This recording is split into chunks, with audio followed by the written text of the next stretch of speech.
Kun raadiyoo sagalee walabummaa Oromiyaati. Raadiyoon sagalee walabummaa Oromiyaa akeeka qabsoo kan saba Oromoo bilisaaf biyya Oromoo walab sirna dimokiraasii faqaan bulu deebisanii gadi dhaabuuf godhamu deeggara. Akeeka qabsoo kanaaf gallisuufis hojjeta. Birmadummaan Oromoo dafqa dhiigaaf lafee ilmaan Oromoon dhugooma jedhee amana. Dhaggeeffattoota isaas wareegama qaalii kanaaf kakaasuuf carraaqa. Kun raadiyoo sagalee walabummaa Oromiyaati.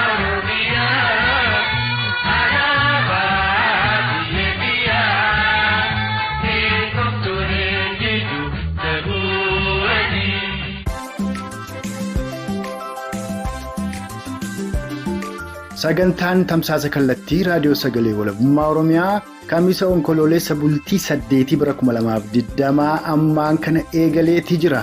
Hordoftootaaf dhaggeeffattoota keenya jaallatamoo yooyyaa ani xiiqii dhugaasaati. Ijoolleen muummeffannaa kurfii keenya guyyaa arraantanaa immoo galgala edaa konyaa qellem wallaggaa hona awwaa galaan keessatti ajjeechaa loltoota koloneel Abiyyiin Oromoota 4 irratti raawwate.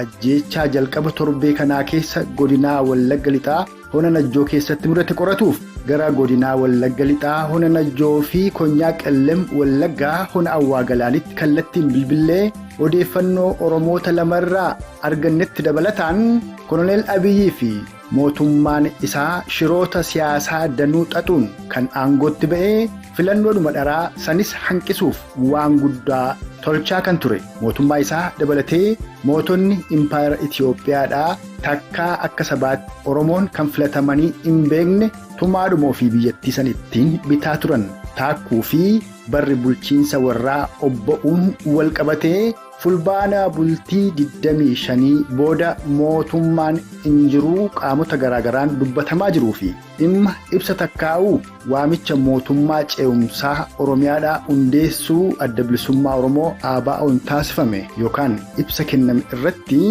yaadni miseensota qeerroo bilisummaa Oromoo maalii irratti gaaffii kaafnee yaada miseensota qeerroo bilisummaa Oromoo irraa argannes ijoollee muummeffannaa kurfii keenya guyyaa irraa keessatti ammachiifneerra. Isin dhaggeeffattoonni keenyas turtiin keessan haga xumura kurfii keenyaatti nu faana ta'uuf san hawwataa jalqaba irratti ajjeechaa guyyaa kaleessaa godinaa qellem wallaggaa hona awwaa galaan keessatti Oromoota 4 irratti raawwateef madoo 2 mudate ilaalchisuun odeeffannoo guutuu Oromticha hona awwaa galaan irraa bilbilaan arganne isin dhageessisuun saganticha aanfanna. Itti dhiyaadhaa.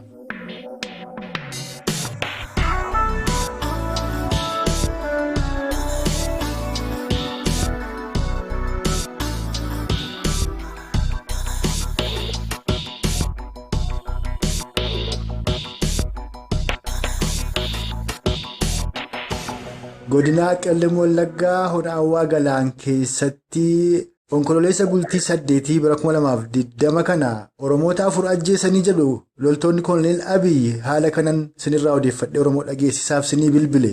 Baay'ee dhugumadha wantichi reeffi 2 amma illee hin argamne.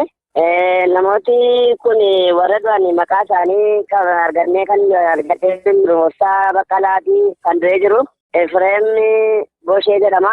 Reeffi isaanii kun nama mana gaggalee jira. Bujuraa yookaan immoo biiruu kan jedhamu immoo mana yaalaatti lifeerii barreeffamee reeffa sakaan immoo hin dhawwatanii taphataan busantu dhabame. Amma obsaa Baqqalaaf eenyu kan reeffi isaanii argame kan mana yaalaa ga'ee jiru immoo eenyu kan reeffi dhabame hoo eenyu olumaa gala nama meeqa karaa saasaan rukutame meeqatu du'ee meeqatu immoo dhabame mee kanallee nu ibsirra deebi'i. Kan du'e nama 4 namni 2 immoo kan dhaamanii jiranidha. Gaamtaan Efreem Obsaa Baqqalaa jedhamu kun obboleessa isaa amma kan duratti mana hidhaa keessaa baasanii Dajanee Baqqalaa kan jedhamu mana hidhaa keessaa buusanii fuudhaniitu bakkee bosona keessatti ajjeesanii. Yoomigaa kuni? Kanaan dura kan darbeedha. Hayyee. Ammas obboleessa isaa kana nagaamaatu rifeensa mana rifeensaatu qabu utuu deemaa mana isaa keessatti uffatee deemaa jiru. Achuma keessaa gaafa gabboo isfaaltii irratti ajjeesanii bukkee darbanii harkatti fuudhamu dhabamee reeffillee bulee. Egaa amma kun hundumtuu kan inni ta'e edda galgala jechuudha. Yee. Amma kun godina qellem wallaggaa hona awwaa galaanii ganda yookaan immoo magaalaa kam keessatti raawwate? Machaaraa lafa jedhamu. Warri gochaa kana raawwatanii poolisoota humna addaa Oromiyaa jedhan sana moo raayyaadha? Wal makuudha raayyaadhaa fi warra bilchiginaa paartii warra jedhamanii wal makanii waluma wajjin jiru. Egaati amma godina Qellem Wallaggaa kana keessatti ona Sayyoo keessatti maatii tokkorraa kan ijoolleen 3 ajjeefamantu jira. Dabalataan Hawaa Galaanittis bifti akkasii kun raawwateera. Godina Horroo Guduruu Wallaggaa keessa naannoo Shaambuutti abbaa tokkorraa guyyaa tokkotti ijoollee 2 ajjeesaniiru. Torbanuma kana giddugaleessa Oromiyaa Kaaba Shaggar Konyaa Salaalee keessatti abbaa manaa fi haadha manaa bakka tokkotti ajjeesaniiru. Bakka iyyuutti gochaan akkasii kun deemaa jira. Kan Hawaa Galaan ammoo akka malee hamaadha. Kan Hawaa Galaan kana maaliif akkasirratti xiyyeeffatanii? Gochaan akkasii kun yeroo meeqamma kan inni deddeebi'ee mul'ate? Agammaatti Oromoonni waggaa lamaan kana ajjeefaman Hawaa Galaan keessatti lakkoofsaan wanti beekamu jira laata? Wanti haamee jiru wanti isaa qabatamaa wanti isaan irratti godhanii kun waan beeknu hin qabnu ofumaa goolii kaasu ofumaa machaaniitu gaafa kuufanii dhukaasa ilmaa olii dhukaasanii raawwataniitu shaaneet akka nu gochaa jira jedhaniitu ofumaa dhukaasa adda addaa ofitti dhukaasanii walitti dhukaasanii gaariin uummata miidhu. Rakkoon kun daddabalataan deemuu namni achi keessa deemuu hin danda'u sa'aatiidhaan deemuu hin danda'u. Yeroo bosona keessa sakatta'iinsa jedhanii deeman gaafa magaalaa seenuu kaan dhukaasa humnaa olii dhukaasu. Gaafa namni mana namaatii baqatee deemu tokkocha asitti bahu ajjeesanii waan inni qabu keessaa guurratu namni qarshii qabu eessa jedhanii haasofsiisanii raawwatee abalu gaafa inni jedhu isaa ajjeesanii raataniitu gara mana sanaatti adeemu ofuma isaaniitti goolli gaasanii humnaa ol nama dararaa jiru. Dararamni kun maal akka ta'e hin beeknu mootummaan Abiyyi jedhamu kun hoggansa ta'e waan inni tachatu nutti ergee kan irratti uummata kana dararaa jiruuf waan quba qabnu hin qabnu. Mootummaan kun namoota hedduu dararaa jira. Kunillee isa mul'atu duwwaadha. Halkaniif guyyaa yeroo bosona keessa deemu dhukaasee raawwatee gaafa namni mana keessaa baqatu boqqolloo midhaan nu kennaatu gaafa isaan baqatanii deemu boqqolloo namaa follossanii raawwataniitu shanee follossee abaluu folloseefaa jedhanii maqaa balleessanii yeroo baay'ee kan nyaachisanii ofii isaaniitii fi balleessaa jiranidha. Kana duwwaa qofa kana duwwaayyuu itti kan dhoksanii Qellem Wallaggaa naannoo Hawaa Galaan kana jala kan jiru. Dararama hedduminaati kan mootummaan kun raamonni irratti raawwachaa jiru uummata irratti raawwachaa jiru. Kanammoo akka itti gammatamu eenyutti akka dubbatamee dadhabameera jechuudha. Mootummaan kun walumaa gala dararama hamaa fi cimaan nurraan ga'ee jira. Egaa akkuma tuyyuu qabxiilee hedduu kaaftee Hawaa Galaan keessatti waggaa lamaan kana keessumaa Oromoota sababa hongee konyaalee ba'aa Harargee fi lixa mudataniin waggaa 9 kurnan kana gara lixa Oromiyaa konyaa Qellem Wallaggaa keessa qubatanii jiraatanii jiimlaadhaan ganda guutuu yeroo isaan gubantu jira. Inumaa humna waraanaa qofa osoo hin ta'in saree waraanaa leenjii qabdu konkolaataan feetanii deemanii shamarran hawwan Oromoo yeroo isaan itti nyaachisaa turantu jira. Kanas immoo dheetuudhaan Oromoonni achirraa buqqaanii gara Gambeellaa faatti warra baqatantu jira. Mee waan kanarraa illee nuu himi gandeen kam faadha kan Oromoonni kun guutuutti irraati gubatanii buqqa'anii maal haala akkamii keessa jiru amma Oromoonni gara Harargee dhufanii achi jiraatan naannoo ganda Tuulamaafaa akka jedhamurraa yeroo baay'ee namoota dubbiseera. Achi faatti akka malee miidhame Oromoon yoo xiqqaate hawwaniif shamarran Oromoo 36 oli yeroo tokkotti akka isaan gudeedaman faadha kan natti himaa turan. Mee sanarraa illee waan quba qabdu dhaggeeffattoota keenyaaf ibsi. Qabatamaanii kan nuyi beeknu muggii fi ashii shebeen lafa jedhamu gara akkasuma galgee lafa jedhamu akkasuma magaalaa Madambidoloo qabatee illee dararamni abbaa namoota qabsaa'otaa jedhanii yeroo isaan itti mandara keessaa eeganii halkan taa'amanii raawwatanii abbaan kee tokko baaftee dubbattee maal gootee argame jedhanii sodaachisanii kan mana abbaan manaa irra hin jirrellee yeroo isaan gudeedan yeroo isaan nama jaafa ta'anii itti taphatanii waan godhu hin qabnu jedhanii yeroo isaan baay'ee iyyataa jiran kan beeknudha. Isa duwwaa qofa miti. Kan qabatamaan ija keenya namoota ija kan arginu fiillee kan agarre shamarran tokko kaadhimamtee maal jettee kan jirtu namoota waraanaan beeksisanii waraana dhukaasa adda addaatti baay'isanii gaafa baanan isheenis akkasii uffata gaafa fiiddu dhaabbatu siif hin deemnu dheerroodhaa fi humna jabeessa kan ta'e abaluun barbaannaa shanee barbaannaa ati kottu deebii jedhanii sosobanii fuudhanii raawwatanii gaafa namni ja'a deemu isheetti mootti deebi'anii yeroo isaan ukkaamsanii itti taphatanii isa booddee abaluuf jedhe jedhiiti yoo namni si gaafate nuyi akka isaan nageenya keenya ta'eetiin hin jedhanii itti taphatanii yeroo isaan deeman kan ija keenyaan yeroo keenyaan dhageenya qabnaa jechuudha. Kana duwwaa miti mootummaan kun acha deebee bosona keessa deeme nama 3 mandara keessa ergee sobee battala tokko taa'ee raawwatee magaalaa fi baadiyyaa keessa warra jiran warra ciccimoo kan ta'an qabeenyaa kiinii isaanii keessaa horii isaanii keessaa waan isaan qaban fuudhee kan nyaataa jirudha jechuudha. Oomisha duwwaa miti gara qellem gara qeebbee kanaa gara gidaamii giddu galeessaa kanas odeeffannoo hedduunaan baay'inaan qabna. Uummati keenya dhumaa jira beela'aa jira. Karaa yeroo isaaniitti ba'anii hojjetatanii qaban gaafa isaan ba'an keessatti boqqolloo isaanii keessatti jaljeessa nama eeggachuuf adeemu nama jaljeessa eeggatee taa'ee jiru boqqolloo waachisanii raawwatanii nyaatanii eeggi raawwatanii booddee waan kana akkas jedhanii achi boon keessatti ajjeesanii yeroo reeffatti keessaa fuudhamu argaa jiru. Waan baay'ee mootummaan kun baay'ee nu dararaa jira. Wanti nuyi baay'ee uummata Oromoo irratti gahaa jiru kana jedhamee hin jiru. Namni Amaariffaa fi waal jedhee bukkee haasa'ee darbu suma darba. Afaan Oromoo kanaa ta'u taasumallee bukkee darbaan jiru. Ati shanee qallabdee ati baluun goota jedhanii dararanii uummata Oromoo kanaan miichaa deemaa jiru jechuudha. Egaati gochaan akkasii kun gara lixaatti giddugaleessatti kibba Oromiyaatti amma guutuu Oromiyaa yoo laga'u maleessa waggaa 3 lakkoofsiseera. Amma kana hundumaatti furmaata godhuufi maaltu falaa jette akka waliigalaattis immoo tarii waan Oromootti dhaammattu yoo qabaatte dhaammadhuutii hangama kun asuma irratti xumura. Tole walumaa gala mootummaa kana konsumaa garboonfataa kana ofirraa kaatuu fi ammi jiru karaa qabuun iyyee ka'ee ofirraa kaasuu qaba. Waan qabuun iyyee waan hundumaatiin hiriiraan bahee kayyatee ofirraa kaasu saba addunyaatti illee iyyatee kanarraa kana ta'e waan biraa ta'e kan ittiin deemnu qabnu lolaaf loliisa kanaan dararama kanarra du'ee ajjeefnee bakka eegginu ajjeesuun namni bosonatti namni duunannee namoonni baay'een akkeetiin dhumaa jiru jechuudha. Hordoftootaaf dhaggeeffattoota keenya jaallatamu kan amma dhageessan kun ajjeechaa godina qellem wallaggaa ona awwaa galaan keessatti roobii kaleessaa galgala Oromoota fuulduratti raawwateef Oromoonni 2 ammoo mada'anii mana yaalaa jiraatu kan Oromticha konyaa qellem wallaggaa ona awwaa galaan irraa odeeffannee sin dhageessifnedha. Kanatti aansuun ammoo godina wallagga lixaa hona najjoo keessaa Oromoonni mana hidhaati baafamanii ajjeefamaa jiraatu akkasumas ammoo mootummaan kunuunfataan impaayera Itiyoophiyaa amma Koloneel Abiyyiin durfamu filannoodhuma dhaaraa sanayyuu dabarsuudhaan walqabatee barri bulchiinsa mootummaa Koloneel Abiyyi fulbaana 25 booda hin jiru jechuun namoota garaagaraan yaada kennamaa jiru irratti miseensonni qeerroo bilisummaa Oromoo maal jedhu dabalataanis addi bilisummaa Oromoo ABO'n ibsa mootummaa ce'umsaa Oromiyaa hundeessuu jedhu. Kan inni baasa giddugoleessa godhatuun kanarrattis yaadni miseensota qeerroo bilisummaa Oromoo maalii kan miseensa qeerroo bilisummaa Oromoo godina wallagga lixaa hona najjoo irraadha. Arganni isiniif dhiyeessinannis muuziqaa ce'umsaa kana booda eegala. Itti dhiyaadhaa. Godina wallagga lixaa hona najjoo naannuma magaalaa najjootii dargaggoon Oromoo tokko qabamee mana hidhaa keessatti erga gidirfamaa ture booda. Dhumuma torbee darbee keessa amma mana hidhaatii fuudhanii ajjeesanii reeffa isaa siqileetti darbatanii jedhama. Dargaggoon ajjeefame kun eenyuudhaan kana raawwate immoo eenyuun sinirraa odeeffachuuf jedhe jiraataa naannoo isaanii ta'uu dhaga'ee mee waan kana uummata Oromoof ibsaa maal quba qabdu?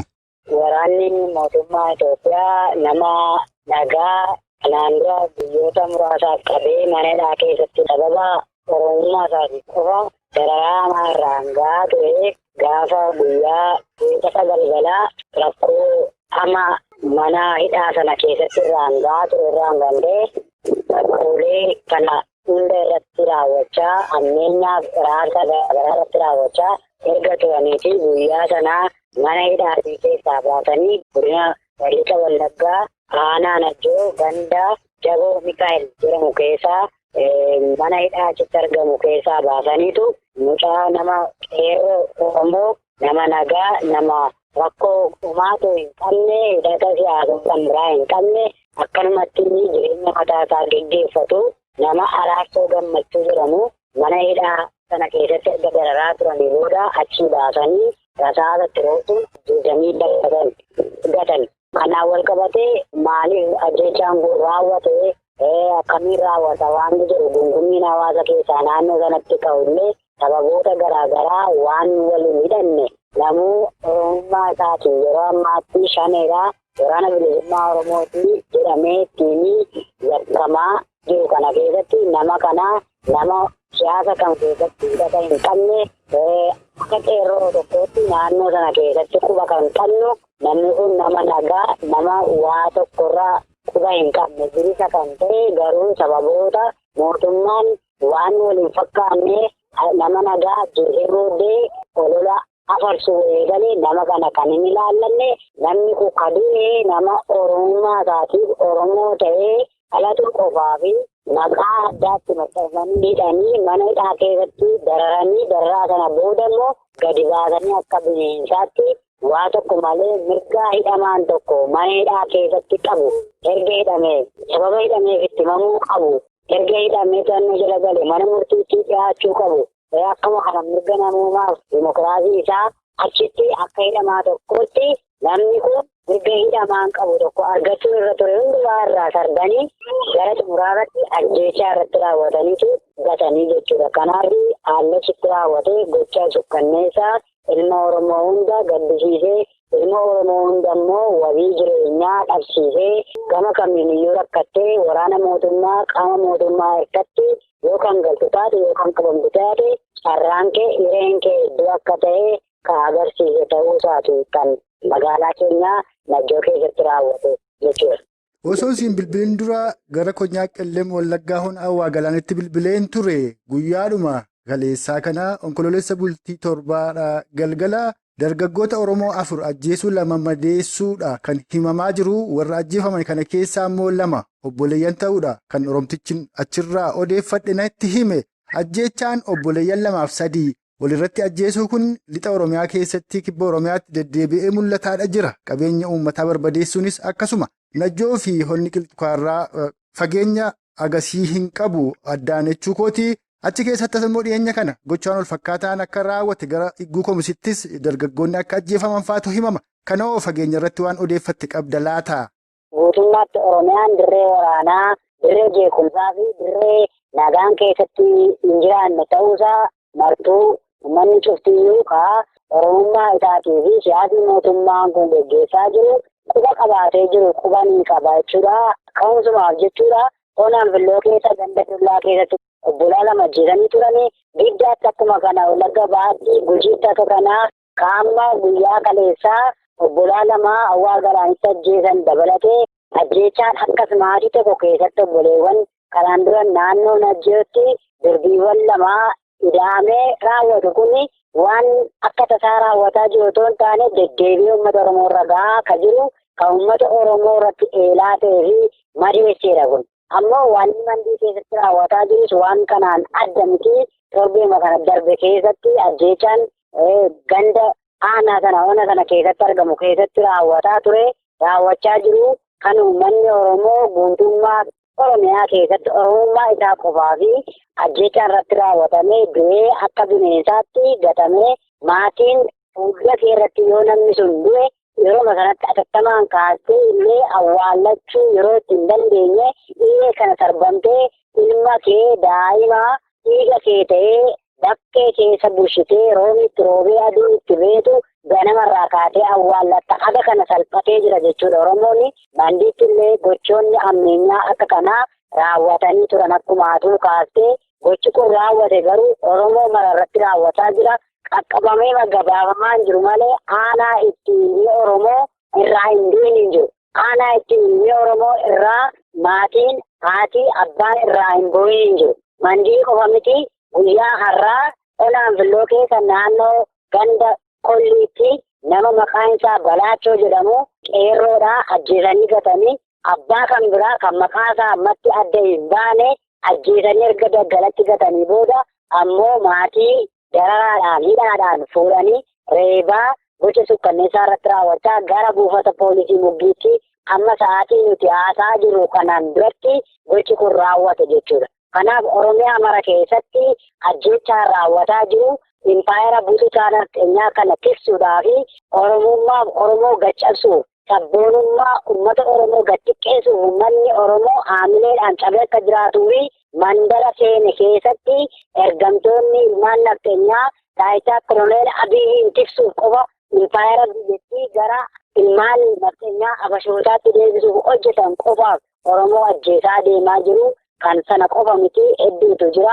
Oromoon du'aa jira. Oromoon garmalee hidhamaa jira. Haalli keessa jiru sukkanneessaadha. Hayyeegaa amma Koloneel Abiyyi guyyaadhuma aangootti ba'uu jalqabee mootota koloneeffattoota Impaayera Itoophiyaa Minilikirraa jalqabeeti kan inni faarse dhumarra immoo erga hayyoonnii fi qaamni hawaasa Oromoo garaagaraa inni kun ilma abbaa gadaate Oromootu galma Minilik seene jedhee Oromoon burjaaja'ee booda irra jireessi Oromoodhaa gara lixaaf kibbaa giddugaleessiif garri waldoo yeroo didu immoo yoo Oromoon hin fudhannee ganna 100 fi bifanni kaaniin cabsinaa jedhee dhaadatee ture. Yoogaa seenaa keessatti achi deebinee ilaalle Haayile Sillaaseen yeroo Oromoonni qaqqaaliin yookaan gootonni kaanii isaan mormuu jalqabanii boofa ajjeesuun mataasaa irraa jecha jedhuun Oromoota keessaa warra isaan morman maatii guutuu bifattiin fixaa turetu jira. Fakkeenyaaf Hagarii Tulluu yoo fudhanne Hagarii Tulluu erga qabamee booda isaa fi hangafa isaa quxuxuu isaa ol faana fannisan. Hangafti isaa finyoon irraa citee bu'ee jennaan ol deebisanii fannisanii ajjeesan. Maatii guutuu waliin fixuu boofa mataa irraa ajjeesuusa jedhu immoo hayyoota Oromoo obbaasuu. Koloneel Abiyyis gochaan wal fakkaataadha kan inni dalagaa jiru. Gama biraatiin Oromoof illee ta'uu baatu Oromoon mootummaa qabaateellee hin beeku ammas hin qabu. Haa ta'uti barri bulchiinsa mootummaa Koloneel Abiyyi xumurameera kan jedhuun ibsi ba'aa jiru jira fulbaana bultii 25 kaasee. Isa kana akka miseensa qeerroo bilisummaa Oromootti akkamittiin ilaalaa jirtu qophii akkamii immoo qabdu fuulduraaf mee kanarratti yaada kennuu qoodi.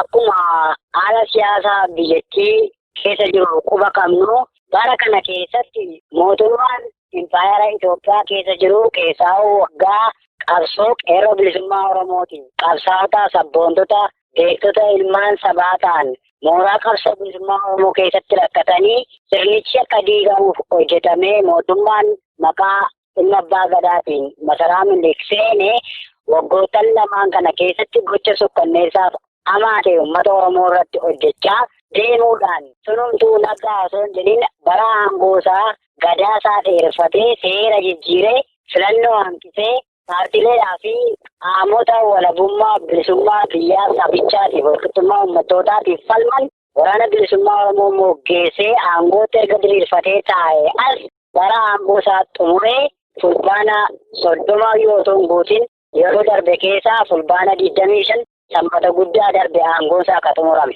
Aangoo xumurame kanaan wal qabatee mootummaan badhaadhinaa yookaan bilchiginnaa akka jedhan kun aangoodhaan xumuramuu isaa ofitti fudhatee hin jiru. Garuu akka sabaatti uummanni mootummaa waggaa 5 heera biyyattii filannoo geggeessee fulbaana itti aanu bara haaraa fulbaana itti aanu keessatti mootummaa haaraa hundeessuudhaaf aangoo heera sanatti kenne mootummaan kun cabseetu ammas dabalataan aangoo rabee paartiilee siyaasaa Oromoo addaan bittinneessee matoota siyaastota biyyattii rogeessitoota jajjaboo qubaan beeku hidhee qofaata ammas aangoo irratti ol ba'uudhaaf gochi inni raawwate qeerroo bilisummaa Oromoo biratti fudhatamaa akka hin qabne qeerroon bilisummaa Oromoo dursee isa garaagaraa baasee waltajjii garaagaraallee taa'ee yaada hawaasa qabsiiseera. Kanuma bu'uura godhachuudhaan bofni mataadhaan lo'a qeerroon bilisummaa Oromoo ajaja irraa talii qabu kan mataa isaatii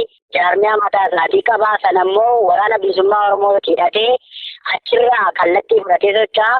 Ibsi ajajaa olaanaa ABO fulbaana 25 baasee kallattii ijoo 6 qabxiilee jajjaboo kaa'e sanaan wal qabatee qeerroon bilisummaa Oromoo mootummaan kun mootummaa abbaa irreetti jijjiiramuu isaa jala muree hawaasa keenya hubachiisaa jira. Hawaasni keenyas ammoo kanaan duratti qeerroon bilisummaa Oromoo duula jabaa mootummaa kanarratti gochaa ture waraana bilisummaa Oromoo cina dhaabbatee adeemsaa ture keessatti waraana mootummaa irratti dhiibbaa gochaa ture. Armaan booda garuu qeerroof qarreen uummanni Oromoo sabboonaan Oromoo kaa'illee of qopheessuu qabu kallattii 6 kenname.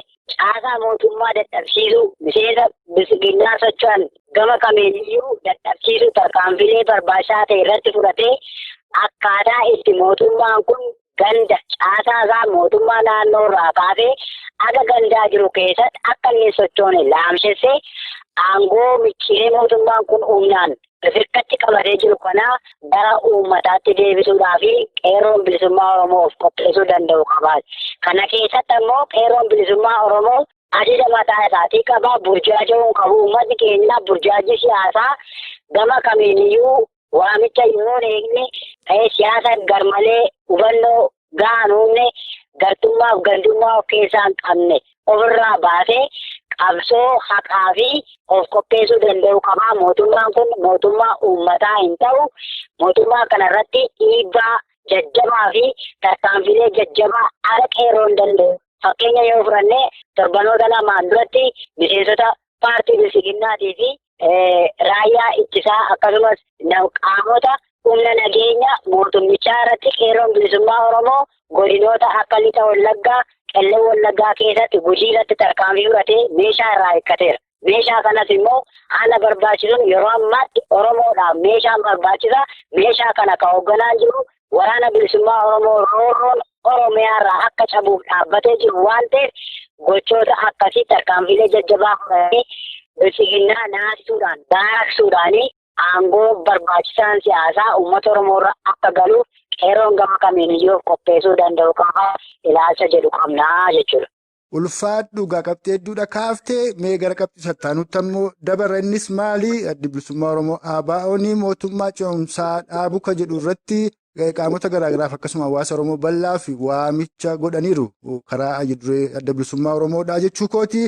Haa ta'uti muuxannoo jiruun kan 1991-92 keessatti waan Oromoo mudate agarreerra dhimma mootummaa ce'umsaa irratti.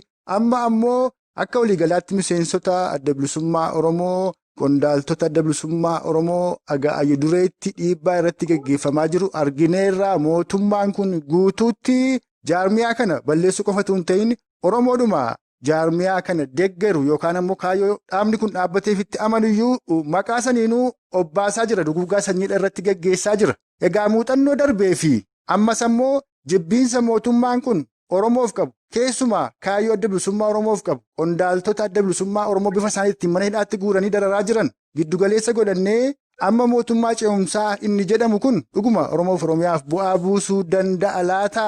Mootummaan kun abbaa irreeti sanayyuu irraa fudhatinnaa isa kanarratti mee akka miseensota qeerroo bilisummaa Oromootti isin maal jechaa jirtu yookaan yaada maalii qabdu dhimma kanarratti mee kanarratti yaada kennuu qoodi?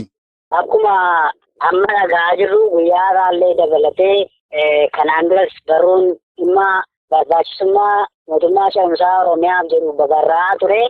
Haa ta'uuti akka miseensa qeerroo bilisummaa Oromoo tokkootti mootummaan ce'umsaa addirummaa ABO'tiin Oromiyaa keessatti dhaabbachuuf deemu kun hagam waan jedhu ilaalamuutu irra jira. Maaliif jennaan nuti akka qeerroo bilisummaa Oromootti uummanni Oromoo kamiyyuu yoomuu caalaa nagaa dheebotee jira. Bilisummaa walabummaa isaa dheebotee jira.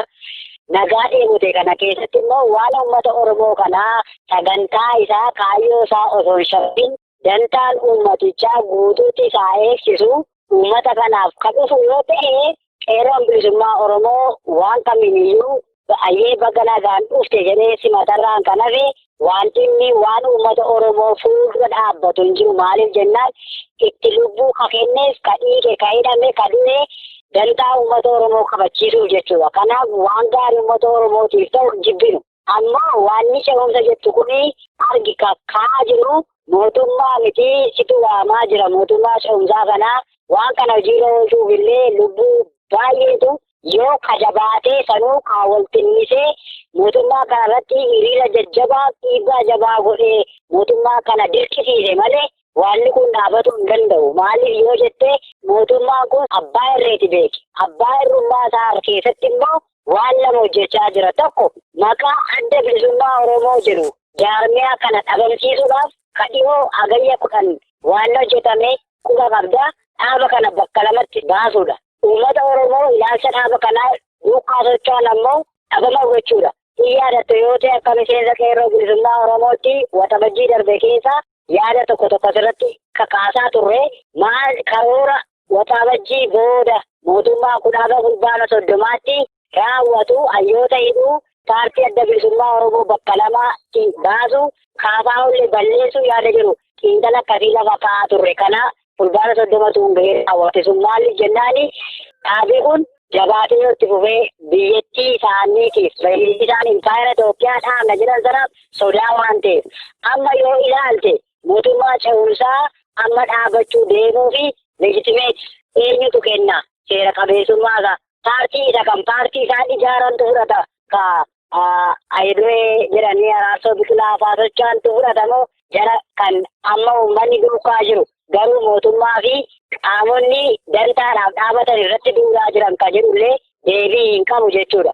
Ammoo yoo deemtee ilaalte mootummaan ce'umsaa bara 1991-92 biyyattii Oromiyaa aangoomsuudhaaf hojjetamaa ture gaafa kaayyoo Oromummaa irratti cichanii dhaabbatan shira garaagaraatiin xaxameetu hooggantoota dhaabichaa hedduu obbaasee shirrillee dhaaba sana keessatti ka'amma argaa jirrullee yeroo sana dhalatteetu namoota baay'ee lubbuudhaan dhabamsiistee hidhaatti buusistee Oromoo kumaantama immoo qeerraa godaansistee diinagdee sadhabsiiste. Maaliif yoo jette impaayera Itoophiyaa siyaasa Itoophiyummaa ittiin machaa'e isa dursisiisee akka hojjetamu barbaada malee kan Oromoo keessatti akka inni shallagamu hin barbaadu. Kanaaf mootummaa ce'umsaa ijaaruu kan barbaadamu yoo ta'e beeki mootummaa ce'umsaa gaafa ijaartu sanuu rakkoon siyaasaa dhiibbaan uumamee waamicha kanaan mootummaan deebii godhe mootummaan sun yoo deebii ka godhu ta'e abbaarreen kun ati bakka jirturraa duubatti deebiseetu yookaan ilaalcha qabduurraa gara ilaalcha giddugaleessummaa kaayyoon kee hin fudhanne sabni karoo deeggaraan kee kaleessa hin fudhanne si fudhachiiseetu waliin ce'umsa ijaarta. Ka kanarraa hafe garuu kaayyoo kee fudhattee ce'umsa sana taa'uu hin dandeessu maaliif ka wal'iitu ka dantaa saboota adda addaa eegsisochi keessa jira jechuudha. Bara 2018-2019 yoo fudhattee ilaalte waraanni bilisummaa Oromoo ajaja dhaabaa guutuudhaaf abbootii gadaa guutuudhaaf gaafa araaraaf taa'u duubatti deebi'a karaa gadhiisaa gaafa jedhame kisaaraa tarsimoo akka irratti fide xiinxalaan siyaasaa kamiyyuu lafa kaa'uu danda'a. Nullee akka quba qabnutti qeerroon naannoo sanaa waraanni bilisummaa Oromoo asfaaltiirra taa'ee diina lolaa ture. Makalajjoo abbaa seeraarra taa'ee lolaa ture. Shaambuu keessa naanna'aa ture. Dhiyeessa keessa magaalota gurguddoo Gujii Boorana keessa naanna'aa ture. Ajaja kana fudhatee duubatti deebi'e. Gaafa inni duubatti deebi'u waraana mootummaatu bakka sana qabachaa dhufe. Bakka sanatti deebi'uudhaaf aarsaa dhiiga hedduutu kafalamee waraanni bilisummaa Oromoo deebi'ee dhaabbate jechuudha. Kanaaf maal jechuufi ce'umsa gaafa jettu waa hedduudhaaf deettisiitta. Kanas waamuuf iyyuu mootummaan sun mootummaa impaayera bututaa kana gadhaabuudhaaf dhamaa jiru waan ta'eef waan hedduu sigachisiisee lafa si keessisee ofitti si fidaa. Waan sana waliin taa'uuf immoo paartiin ammatti wal jeeqaa jiru mootummaan kaa uummanni fedhu kana moggeessee ka ofii bettelate iltanitti bettelate akka OPDO kaleessaa sana of cina hiriirsee alaabaa sanatti kennee beekamtii kennuufiif deema.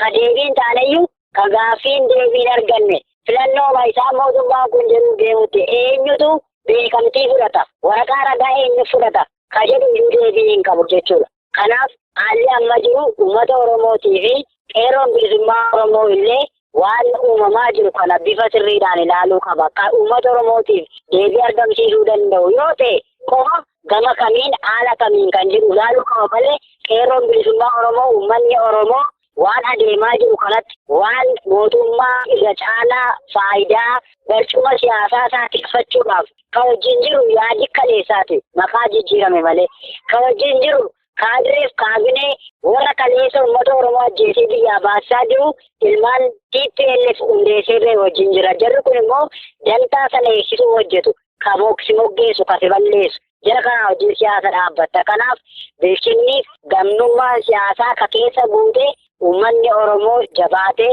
dhimma kana ilaaluu qabaa of dagatee qabsoo isaarraa akka hin jenne. Ammoo waan itti burarratti sii kaasu ati akkuma humna qabaattetu diinni sii jilgeenfatee ce'umsa ijaarra jedhee si waama. Diinni sii jilgeenfatee rakkoo biyya kanaa hariiroo siyaasa kanaatu rakkoo keessa galle waliin mari'annee waliin bulchina jedhee si waama. Ati akka galtee teessee haala kee xiinxalatee gilgaalatee humna dhabuu kee barraan ammoo kasaasitti fe'a. Kanaafiyyuu yoo numayyuu humna kee gadi baaftee tokkummaadhaan irratti agarsiisetu waan hunda milkeeffattaa humna keetu deebii fida. Deebii kan ta'uu danda'u isa kana waan ta'eef qeerroon qarreen uummanni Oromoo dhimma kana irratti of gatee akka hin teenye jabaatee fincilee warraaqsa jabaa waraana bilisummaa Oromoo cina dhaabbatee mootummaa kana aga humna isaa harka isaa duubatti micciiruu danda'utti irratti hojjetee yeroo sana wanta amma nuti jennullee furmaata ka argatuu danda'u. waamichi namoonni karaa adda addaatiin isaa jiran kunillee kan inni dhiibbaa argachuu danda'u yoo biyya keessaa humnatti taate abiddatti qabsiiste abiddatti shidde qofaadha. Abiddi sun immoo warraaqsa lola tarkaanfii jajjabaadha. Kana yoo goote qofa furmaata argattaa. Kanaafuu tokkummaa'uudha, gurmaa'uudha, hidhachuudha, tarkaanfii fudhachuudha. Inni kun mootummaa kana shaffisaan karaa itti barbaadde irratti oofaa jechuudha. Yeroo sanatti luugama isaa harkisuu qofa. Kanaaf uummanni keenya kanatti of dagatee akka harka maratee hin teenye. Jarri kun mootummaan kun gabba'ee afaan damma fudhatee dhimma kana yoo fudhatee yoo haasa'e furmaata jettee hin taa'in. Galiin kee aga kaayyoon sun galma ga'ee mootummaa mataa kee ijaarratutti dhimma kana irratti xiyyeeffattee hojjechuu qabda. Uummanni Oromoo kana quba qabaachuu qaba jedheen gajjabeessee dhaammadha akka miseensa qeerroo bilisummaa Oromooti. Gaaruma hordoftootaafi dhaggeeffattoota keenya jaallatamoo kan ammas hin dhageessifne kun yaada miseensa qeerroo bilisummaa Oromoo godina Wallagga Lixaa Ona Najjoorraa arganneedha. Akka waliigalaatti ajjeechaa godina Qellem Wallaggaa Ona Awwaa Galaan keessatti raawwate akkasumas Ona Najjoo keessatti raawwateef dhimma waliigalaa Oromoof Oromiyaa irrattis yaada miseensa qeerroo bilisummaa Oromoo godina Wallagga Lixaa Ona Najjoorraa arganneef konyaa Qellem Wallaggaarraa arganne isiniif dhiyeessaa armaan baaneerra. Isin dhaggeeffattoonni keenya turtii qaataayilaa ammaatti nu faana qabaattaniif horaa bulaa jechaa sagantaa keenya armarratti obbaafneerra. Aga sagantaa keenya yeroo biroo walitti deebinutti huumaan nama borii nu tolchinnaa.